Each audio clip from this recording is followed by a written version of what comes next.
This is KG with Young Celebrity News. I'm here with Jeremiah, yes? Welcome to LV Envy, the city that's seldom windy. Summer heat make you think and wonder if hell would even envy. You listening to LV Envy, Yahweh versus the enemy. Gotta stay with the King of Kings who reigns infinitely. So my name is JGivens, and I'm a part of Humble Beast Records. I had to kind of do my own research and listen to your guys' sound, and I liked it a lot. So Thank you. How did you guys start up Humble Beast? Like, I know that, are you a co-owner as well? Or the owner? I'm actually the newest. I'm the rookie. I'm the newest Okay, signee. because I know Braille is a co-owner, yes? Yeah. So Braille, Thomas, Propaganda, kind of the OGs back in, I want to say like 2009, 2010. They came together and with an idea to do Humble Beast, Right. and I kind of come into the play around that time. It's when I started rapping, and so I looked up to Humble Beast, and I was like, oh, this new label just started. They're dope. And so I was kind of like this unofficial little homie, but I was like doing my thing in Vegas and stuff. Yeah. But I just really respected those guys, and it's just it's a huge like dream to even be on the label, Right. like you know, because I was watching them on TV, you know, like oh snap. So so my relationship with Humble Beast they've been discipling me since kind of the inception of the label itself. So I've been around the whole time, but not on the label. The whole Right. time. That's cool because you kind of saw it grow. Yeah. Right? Yeah. 'Cause you were there, but not in. Yeah, and that makes, I mean, as a member of the label, it makes me have more, just like more drive to like keep things sustainable because I believe in it. Like I believed in it before I was on it. So it's like, cool, you let me play? Like, cool, I'll catch the ball every time. Hope I don't drop it, you know. So Christian hip hop. I'm very new to this type of music. I've learned about it like a couple years ago, but were you always... so some of your work when you first started rapping, how did you get into Christian hip-hop? Okay, actually that's a little bit of an exaggeration because I first heard about Christian hip-hop in youth group when I was like 11. There was a cat named The Truth. Right before that though was Gospel Gangsters, but I wasn't really on that. Honestly, I'll just be upfront. Like I thought Christian hip-hop was corny. I was trying to listen to Lil Wayne. And so But I had it. The Truth came out like I think like 2002 or something. I think I was like a freshman in high school, and I was like, oh okay, like he got flow. He sound like Jay-Z. And I was like, okay, cool, but I'm gonna listen to him. I'm gonna go listen to Jay-Z. Right. So that was kind of like, you know, but I was raised in the church, so I had there was like what's it called? What's it when you're like a loyalty? Right. Okay. To it, but I was on my other thing. And then I actually started rapping kind of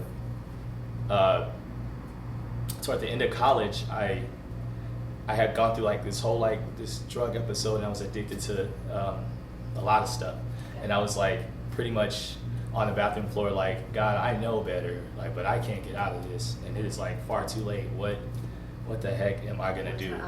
Like I know better. How did I get out this far? I got way out here. And I looked on the computer and I saw like some spoken word people, and I saw this girl named Jackie Hill, and I was like, oh, this is dope. Like what the heck? Yeah. And so then I looked at the bottom and I saw the church was there in LA, and so I was like, well, I'm just gonna go. And so I go to the church and I went up to the front and I was like, they're like, okay, we're gonna, you know, the gospel. I was like, no, I was like, I know the gospel. I was like, I led a youth group, all that stuff. I just think I'm a fake Christian. Like I need help. And so that was like right when I started just seeking the Lord for myself again, like as an adult. It was like the end of college, everything was, you know, so it's like this other pivotal shift in time. And so I went back and I'm reading the Bible for myself, and me and God are having a blast. I'm like, dang, I knew this story, but I didn't know all these details. Like I didn't read it for myself.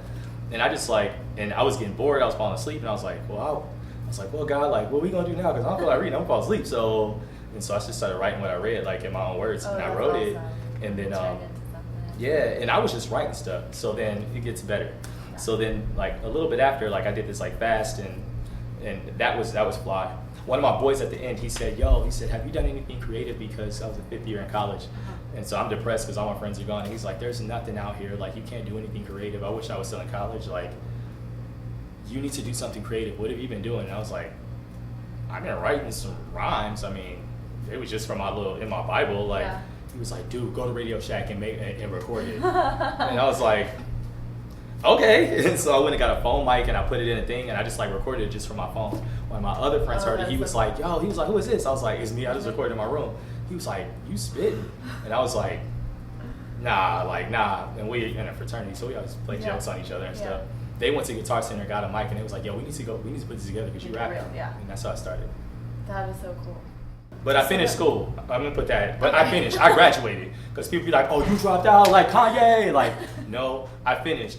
And contrary to popular belief, people that say they dropped out years later, they go back. Yeah. So hip hop lies told me or whatever. So now I finished. People I'm be like, a "Oh, JGivens a college dropout. I'm gonna drop out and do music." Like, if you do that, that's cool. I got friends that did that, but I didn't do that. Is what I'm saying. Right. Shoot. I'll go back, guys. I promise. And it's your story. So we're actually starting this series called That One Friend. It's basically we're putting out a whole bunch of characteristics of people and people in their lives who have like specific characteristics that stand out. Mm-hmm. So going back to you starting with Humble Beast, and I bet you have a lot of people that have kept you rooted and grounded. We just want to know who those people are in your life. Like who mattered to you, and vice versa. My mama. There you go. There's so many people, but my mom was even in this crazy thing where I have this engineering degree and I go move back home and dodge bill collectors as a sport. Like I'm not answering the phone. I don't have the money. Well, can you do payments? I don't have an income. Leave me alone. So they got apps where you could block them. Anyway, so like my mom though, I remember in 2011 I was gonna quit because I was like people were just stereotyping me as some dumb rapper, and I had to work on pride issues of being like intellectually this, that, or whatever. And trying to when people ask what do you do for a living, it's like, well, I'm a marketer. And now I feel more confident, and it's humbling to be like, I'm a rapper. Like that feels dumb to say, but yep, I'm a rapper. That's what God made me. So, but my mom, then I was going through a lot of just I was like, this is dumb. Like people like it, but I'm broke. Like this is stupid. And my mom, and I was like, I think I'm gonna quit. And my mom was like, no, you're gonna put that merch in the car. We're gonna go. And that one day I think we were going to Valley Bible. She said, nope, let's get this merch in the car. And she went and got the table and put it in the van. And I was like, dang, she wants me to do this is crazy enough for her to. All right, let's go. And that was when. So my mom, my dad always teaches about discipline, and I get to learn from my dad a whole lot from his life, so I don't have to go through a whole lot of stuff because my dad already went through it, and he unpacked the wisdom out of it. And my parents are both believers, and my dad's theology is on fleek. So but then it's he's himself. He's Los Angeles. I think both of my parents, you hear a lot of that in my music. Like you'll hear da da da da or encouragement, but then be like, hey homie, what up? Like it's all of that.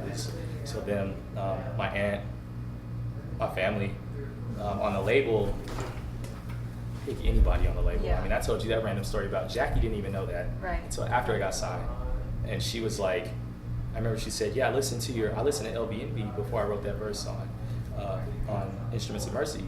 And I was like, I said, Jackie, you don't even understand. The reason I even do this is because I stumbled upon you on YouTube. And she was like, what? I was like, yeah. She was like, I thought you was just that dude in the back that came to church. I was like, yeah, because of you. So propaganda has been huge. It was kind of ordained by God the way that it happened. He just hit me up randomly. I was like, how'd you get my number? And this was back in 2010. Yeah. And he hit me up shortly after. We had some mutual friends, and he was like, this is random, and I'm trying to be as humble as possible, but can I mentor you? And so he had been mentoring me for, or discipling me for 3 years before anybody knew. Yeah. And so, Humble Beast has been really big in my life, in music, both in theology and in dope art. I mean, them dudes are dope. The elephant in the room is that cats are dope. Yeah, I mean, that's tight. And being able to say that with the right heart condition and excellence toward God is the type of discipleship that allows us to excel in art. So, I think I just have a great amount of respect for you guys. So, thank you. I just want to say, good job. You guys are awesome, and we need more trap. More trap. Oh wait. That rhymes with trap. I support girls that rap. This is my friend Catalina Belize. She has a movement, or I don't know if it's a movement. It's called Young Lady. I wore this today because I just got it in the mail. So yeah, I support girls that rap. Empowering female MCs. Lady Jew, I support you. But just because you a girl don't mean you ain't gotta be dope. Like, go and be dope though. Don't just be saying stuff and be like, I'm a girl. Or don't be just saying stuff and be like, oh, well, the Lord. Like, nah, you better make the dopest raps out there for the Lord, because I'm pretty sure Jesus didn't have no whack tables or doors. As a carpenter, you know what I'm saying? Probably the best ones. I'm just saying, I don't know. So, Can we get a freestyle? The freestyle. Rode here with Shorty Doo-Wop in a Honda Accord on one Accord. Long Beach is over 3 miles. Still ride the bus, made it to the bus stop. But that must stop. Hope I get another Honda Accord. I flipped my Civic one winter. Really, it was one summer. I was on my way to foot action. I wanted a Hummer, an H2. Oh, water, spit, flow. Know how we do it, don't you know? JGivens, no space when you write it.